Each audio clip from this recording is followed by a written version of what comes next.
Hola amigos de Politicalt, bienvenidos nuevamente. Hoy quiero mostrar un poco las repercusiones que tuvo lo que dijo Milei en el debate, todavía en función de un artículo que voy a leer, donde sintetiza un poco todo esto que venimos hablando respecto de lo que está haciendo la nación, respecto de lo que dijo Milei sobre los 30.000 desaparecidos, que ya hice un video, el que vieron el último video que tenemos publicado, donde justamente muestro las repercusiones y cómo Laje tuvo que salir a callarle la boca a este streamer famoso de Argentina, Momo.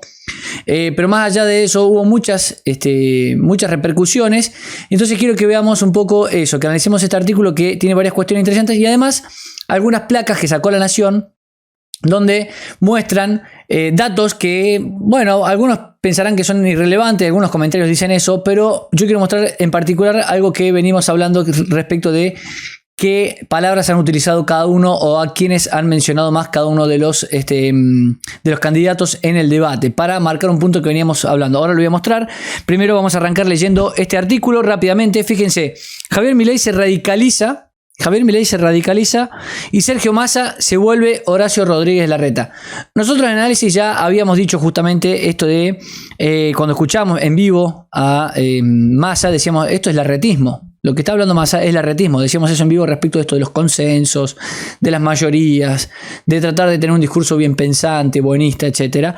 Lo decíamos en vivo y bueno, acá se ve que Luciana Vázquez, que es la que escribe este artículo, ha interpretado lo mismo. Y respecto de la radicalización, entre comillas, de Milei, vamos a ver qué dice. Dice, los dos carriles tomaron la estrategia del libertario y el ministro terminan cuestionando el legado kirchnerista frente a los derechos humanos y la corrupción. Los dos carriles tomaron las estrategias del libertario y el ministro terminan cuestionando, yo creo que acá está mal redactado, terminan cuestionando el legado kirchnerista frente a los derechos humanos y la corrupción. Ya hablamos del legado kirchnerista frente a los derechos humanos, como si fuera algo positivo, ¿no? Eso es lo que yo entiendo, por lo menos. Vamos a leer el artículo rápidamente y a marcar algunos puntos. Un Javier Milei cada vez más condicionado, y está remarcado, condicionado por la influencia de su compañera de fórmula Victoria Villarroel. Y un Sergio Massa que empieza a construir su supervivencia política con cantos de sirena a potenciales aliados por fuera del kirchnerismo más cerrado.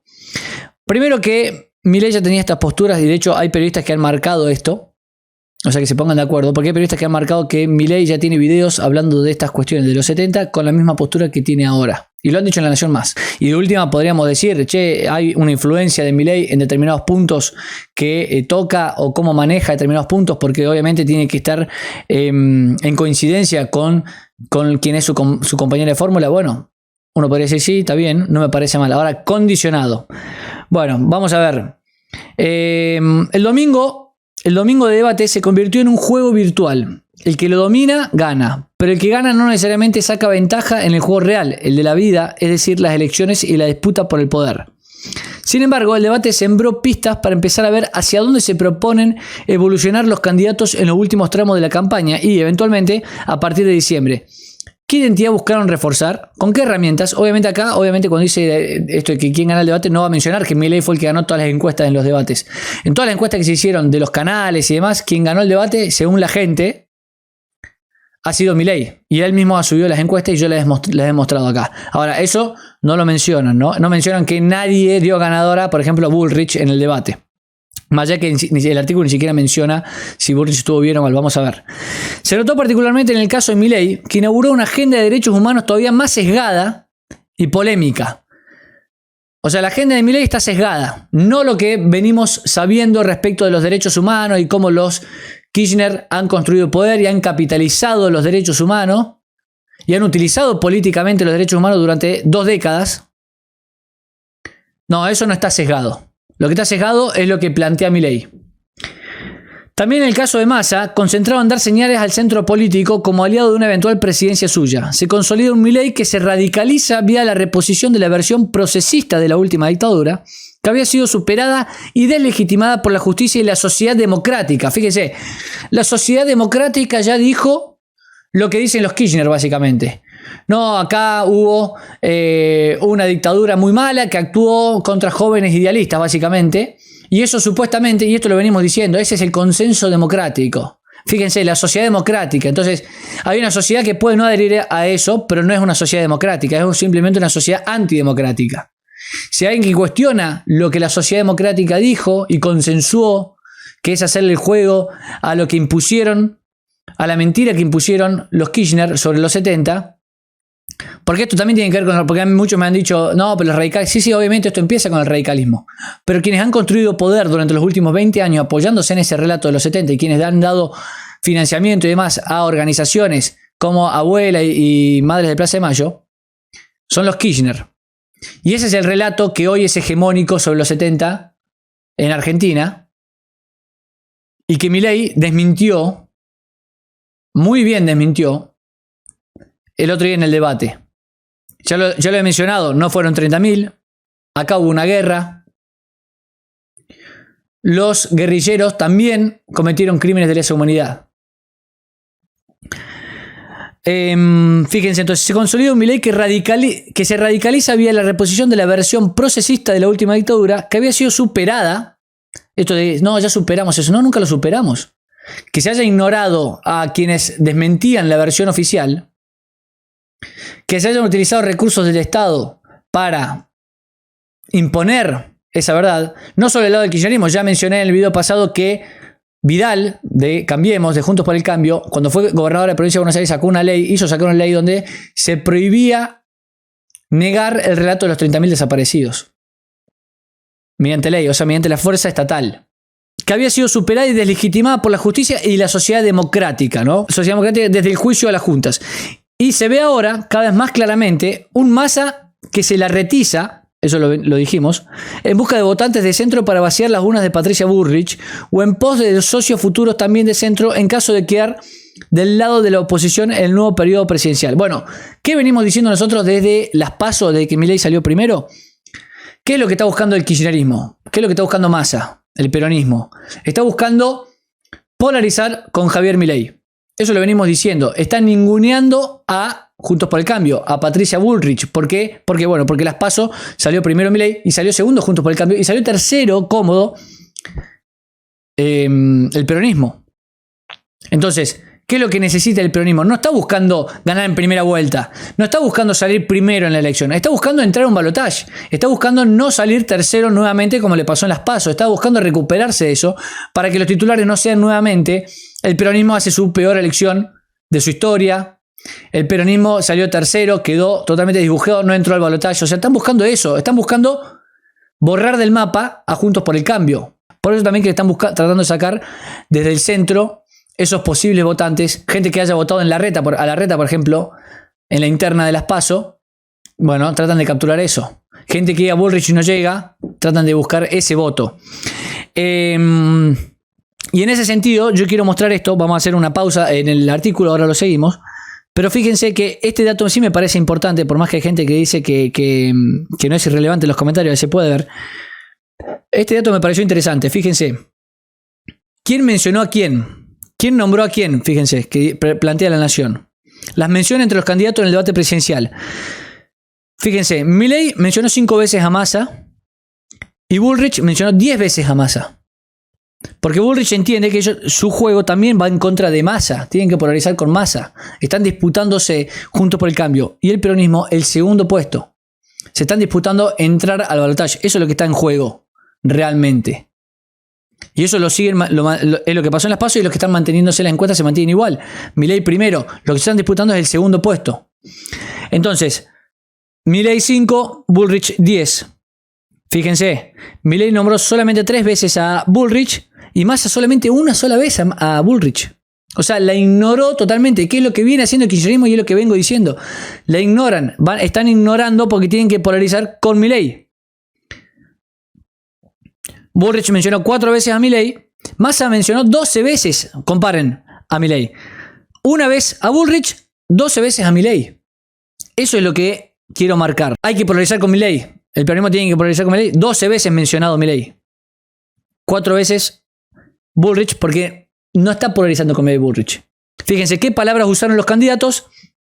Patricia Bullrich, Argentina, país de inflación. Massa, 11 veces mencionado Massa, dice acá. Bueno, 11 veces. Acá ponen 10, o sea, en La Nación no están ni siquiera ellos se ponen de acuerdo con las gráficas. 11 veces mencionado Massa. Fíjense, Milei, no menciona a nadie principalmente entre las principales palabras. Y fíjense Massa, Milei, 10 veces, ¿no? Bueno, sigo el artículo. En el debate, Massa fue el único de los candidatos que subrayó su objetivo de unidad nacional y su voluntad de sindicalistas, empresarios radicales, liberales o de pro. También habló de política de Estado y de un modelo de desarrollo. Claramente, un Massa en busca del votante de Larreta, es lo que les decía recién, que en parte quedó huérfano y muy posiblemente de Larreta mismo y otros líderes radicales del discurso de la ampliación. Bien, fíjense, buscando ese voto. En su caso, la unidad nacional es para muchos abrazo de oso. Mauricio Macri lo expuso hace poco cuando desnudó la estrategia de Massa y su astucia para dejar pegado políticamente a todo el que se le acerque. Horacio Rodríguez Larreta, Gerardo Morales y Martín Lustó son los hombres que empiezan a circular como posibles candidatos a sumarse a la reconstrucción futura de un centro político junto a Massa en una Argentina bajo Milei. Acá el punto es fundamental. ¿Cuántos radicales en un eventual gobierno de Milei irían a unirse a un Massa? ¿Cuántos del radicalismo de Juntos por el Cambio hoy están más cerca de las ideas de Massa o del kirchnerismo que de las ideas de Milei? Un propio Larreta, un Lustó, un Morales, que son gente de izquierdas, que son gente que claramente podría unirse y están mucho más cerca de unirse entre ellos, los supuestos anti-kirchneristas, que de un Milei. Una ensoñación centrista de épica dudosa, fíjense. Para despegarse de la pátina kirchnerista al sueño de superministro con el que inauguró su gestión, ahora le suma facetas en su intento de volverse presidenciable. Reparte beneficios impositivos para despegarse de la culpa inflacionaria como reparte pedidos de renuncia ante los nuevos escándalos de corrupción kirchnerista como el affair de Insaurralde o el affair Batakis en el Banco Nación. Todos desastres del kirchnerismo de los que trata de despegarse obviamente Massa. Milei optó por despegarse de dos caballitos de batalla con los que se ganó un lugar en la agenda electoral que lo consagró en las PASO. Cuando habló de economía, no mencionó a la dolarización. Cuando planteó su mirada educativa, tampoco pronunció la palabra voucher. Fueron Massa y Bullrich los que le echaron en cara el tema de los vouchers. En ese punto, Bullrich tuvo una de sus intervenciones más efectivas de la noche. Eso de con los vouchers a la puna. Fíjense cómo menciona menciona lo único bueno que supuestamente hizo Bullrich, no menciona todo el desastre que hizo Bullrich en el debate, que no quedó para nada bien parada. Y además Milei no mencionó los vouchers él, en el sentido de que no es fácil explicarlo en los pocos segundos que tienen, o sea, en eso me parece que estuvo inteligente, pero sí cuando le preguntaron respondió. Lo quisieron chicanear con eso de que iba a desfinanciar la escuela pública y dijo no desfinanciamos nada. Cambiamos el sistema, cambiamos el modo de financiación del Estado, que yo lo he explicado muchas veces, ¿no? Eso es lo que viene haciendo la Nación, básicamente, ¿no? Promover a Juntos por el Cambio y en este caso a Patricia Bullrich. Esa decisión programática de Milei se vuelve totalmente relevante. Si sus propuestas históricas ya ni siquiera forman parte de su presentación en el debate presidencial, ¿con qué contenidos las reemplaza? ¿Qué tiene Milei en la cabeza ahora? Milei llenó ese vacío con su visión sobre los derechos humanos y convivencia ciudadana, conceptualizado de una manera muy específica. Una revisión de la dictadura para volver a la verdad, entre comillas, que repare la visión tuerta de la historia. Primero, una aceptación aparentemente conciliadora y racional del sentido común de memoria, verdad y justicia, que lo dijo Milei justamente, que en realidad es la puerta de entrada de Milei para subrayar lo que considera la falta de verdad. Claro, Milei dijo, me parece bien memoria, verdad y justicia, ese eslogan, pero hay que, primero entonces, hablar de la verdad. Valoramos la visión de memoria, verdad y justicia. Empecemos por la verdad, dijo Milei. Claro. Segundo, la disputa por la verdad sintetizada en el número de desaparecidos. Bueno, es que claro que está sintetizado en eso. Si ya estamos mintiendo de por sí lo principal, que es la cantidad de víctimas que hubo, para hacer negocios políticos, ¿cómo vamos a estar hablando si sostenemos un relato impulsado por el kirchnerismo? No fueron 30.000 desaparecidos, dijo Milei. Son 8.753. Tercero, la legitimación de la categoría de guerra sobre lo sucedido en los 70 y en la dictadura. ¿Guerra de guerrillas? ¿Quieren decirle? Díganle guerra de guerrillas. Cuarto, la reintroducción de la categoría de exceso por parte del Estado, es decir, la dictadura en esa guerra y la negación implícita de un plan sistemático donde los delitos de lesa humanidad eran un instrumento calculado, no un error o exceso. En esa línea ideológica que va creciendo en la visión de Milei está la influencia de Villarroel, pero con diferencias. No es nueva su influencia a la hora de ordenar el discurso de Milei en temas de seguridad o fuerzas armadas. Y bueno, pero si es que claramente tiene que estar ahí. Si es la vicepresidente, es la candidata a vicepresidente. Son una fórmula, van en conjunto. ¿Cómo que no tiene que influir? ¿Cuál sería el planteo? No es su nueva influencia a la hora de ordenar el discurso de Milei en temas de seguridad o fuerzas armadas. En sus presentaciones televisivas muchas veces Villarroel salió en socorro de Milei y tomó la palabra para darle precisiones al debate sobre el uso de armas o del rol de las fuerzas armadas en un eventual gobierno libertario. Y claro, para eso está. Lo complementa Milei. Justamente. No son dos economistas libertarios en la fórmula. No, es un economista y una mujer que es conservadora y que además conoce sobre temas de seguridad, de fuerzas armadas, etc. Fundamental. ¿Cuáles son los dos temas principales que aquejan a los argentinos? La economía y la seguridad. Son, cuando uno pregunta desde hace años en las encuestas, ¿cuáles son los mayores problemas de los argentinos? Economía y seguridad. Bueno, ahí están representados en los candidatos. Más cerca del poder, esa revisión de la historia, que era la bandera histórica de Villarroel, adquiere un alcance mayor al que le viene imprimiendo la misma candidata a vice desde hace años en su militancia personal. Ya no solo la disputa abierta por el número de desaparecidos y la reivindicación de los derechos de las víctimas de la guerrilla. Ahora también invoca a Milei el lenguaje de los jefes de la dictadura y sus argumentos para justificar aquellos crímenes. El salto interpretativo y el hecho de que sea enunciado por un candidato a presidente en plena democracia, o sea, en plena democracia no se puede debatir los temas. Abre un abismo de preguntas hacia el futuro. Mientras que en 2016 Darío Lo Pérfido tuvo que renunciar a su cargo de ministro de Cultura porteño por su cuestionamiento al número de desaparecidos, Milei puede plantear ese debate y hablar el idioma de los represores y, de todas maneras, ganar grandes chances de convertirse en presidente. En tan solo 7 años, un cambio de época cuyo sentido todavía está pendiente. Es que eso es lo que estamos aplaudiendo, justamente. Eso es una de las grandes diferencias que tiene el espacio de Milei respecto de lo que fue Juntos por el Cambio. Saliendo de lo económico. Porque en lo económico también. Pero acá es donde uno aplaude estas cosas. Y es lo que aplaude de lo genuino que es Milei. Lo Pérfido dijo, esto es lo que yo pienso sobre los 30.000 desaparecidos. En su momento siendo ministro de Cultura. ¿Qué hizo la gente Juntos por el Cambio? Lo hizo renunciar. Chao, renunciá. Así no nos costás gobernabilidad. Así le fue al gobierno de Juntos por el Cambio.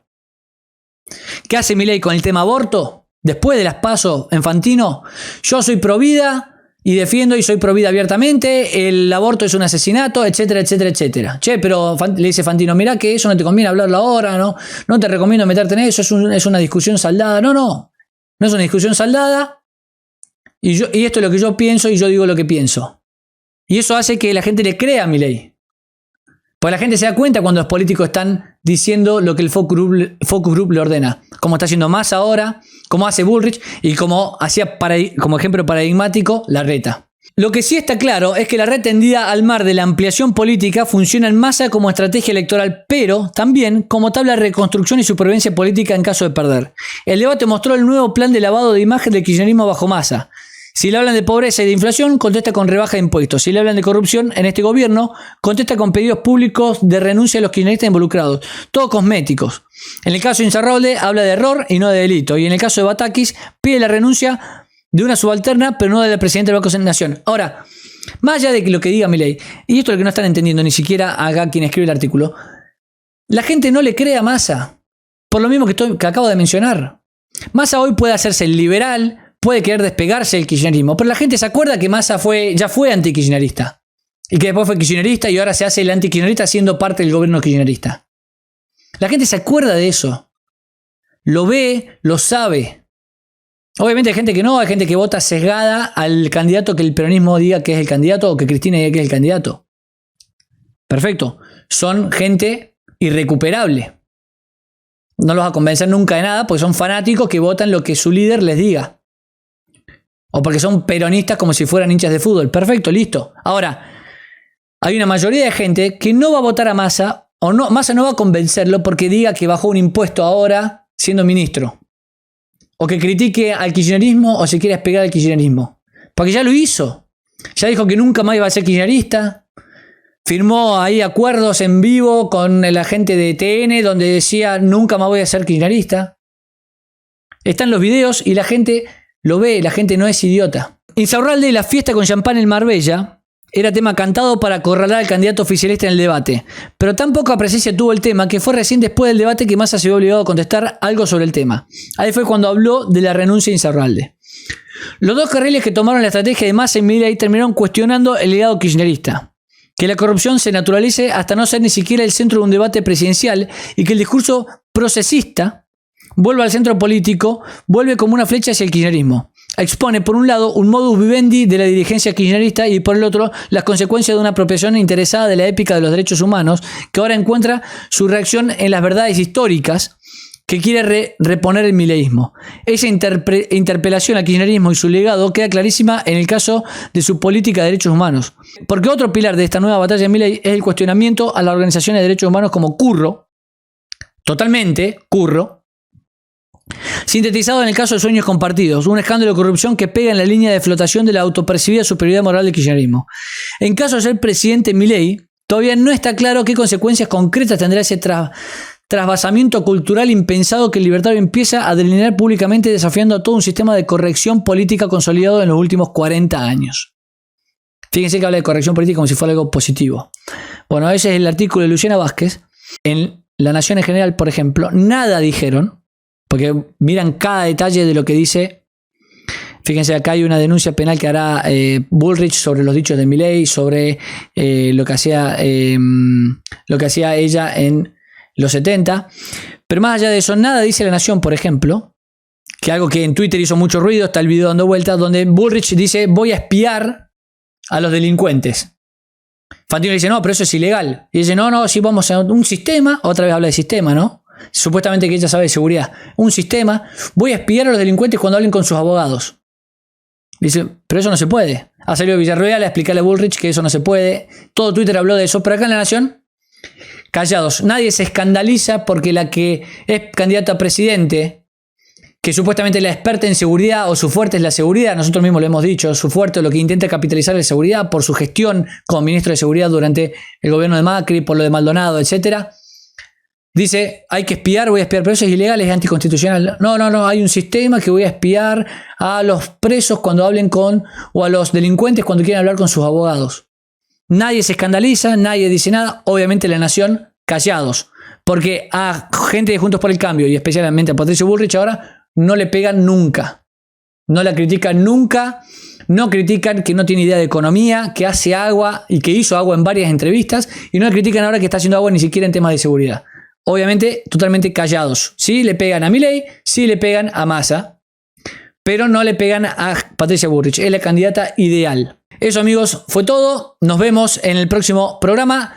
Les quiero avisar que mañana jueves lo vamos a tener a Laje en el programa, en nuestro programa habitual que hacemos los lunes y jueves de las 20 horas. Lo vamos a tener a Aus Laje justamente conversando sobre el debate, sobre todos estos temas que reavivó Milei. Toda esta discusión que revivió Milei diciendo eso, lo vamos a tener a él acá en el programa, así que vamos a estar conversando con él acá mismo en el estudio, aprovechando que está acá en Córdoba. Así que no se pierdan el programa del jueves. Y dicho esto, si les gusta lo que venimos haciendo, si les parece que es buen contenido, etcétera, les solicitamos que nos den una mano porque tenemos el canal desmonetizado, así que la única forma de financiación que tenemos hasta el momento es lo que ustedes nos vienen ayudando. Muchos de ustedes nos vienen ayudando, muchas gracias por eso, a través de Cafecito, Mercado Pago, Patreon y criptomonedas, si eso les resulta más cómodo. Los enlaces están ahí abajo y agradecemos cualquier ayuda que nos puedan dar para seguir sosteniendo esto, el contenido, el estudio, etcétera. Si no pueden hacerlo de esa manera, obviamente les pedimos que nos ayuden de manera gratuita, compartiendo el video, comentándolo, díganme qué les pareció el video, qué opinan de lo que viene pasando, qué opinan de las operetas de La Nación y otros medios, etcétera. Díganos si les gusta, si no les gusta, nosotros leemos todo y dejen su like y obviamente suscríbanse al canal y activen la campanita, que así se van a enterar de los vivos y todo el contenido que subimos. Gracias, nos vemos la próxima.